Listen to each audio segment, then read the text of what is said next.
Një 57 vjeçar u gjeti vrarë me breshëri plumbash brenda oborrit të shtëpisë së tij në Lezhë. Krimi i rënd ndodhi duke zbardhur e diela një qershorit në fshatin Tale dhe motivi kryesor dyshohet se zhakmarrja.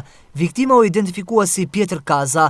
Familjarët gjetën trupin të qelluar brenda automjetit, të cilin po e parkonte në oborrin e banesës. Policia bëri me dije se trupi u konstatua nga bashkëshortja e viktimës rreth orës 5 të mëngjesit, pak momente pasi ai ishte kthyer nga turni natës ku punonte në minierën e Spaçit në Mirdit. Kaza dyshohet se shëlluar me armë zjarri me silenciator pasi nuk janë dëgjuar krisma. Duke përfituar nga errësira, autorët i kanë zënë prit 57 vjeçarit teksa po hynte në banesë. Policia që mbërritje në vëngjarje po vjen punën për zbardhjen e kësaj vrasje, ku në cilësinë e provës materiale janë sekuestruar disa gëzhoja dhe janë shoqëruar e po merren në pyetje disa persona që mund të kenë dieni. Hetimet paraprake po përqendrohen në pjesën e akmarrjes, pasi viktima është pjesë e një familje të përfshirë në një konflikt përgjakshëm që daton prej vitit 1994.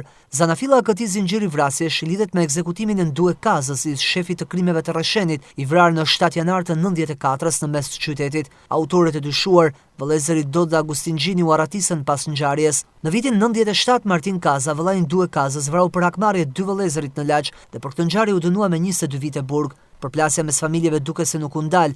Me 28 prill 2024 një lokal shqiptar është në Bruksel u vra Agustin Kaza, vëllai i 57 vjeçarit.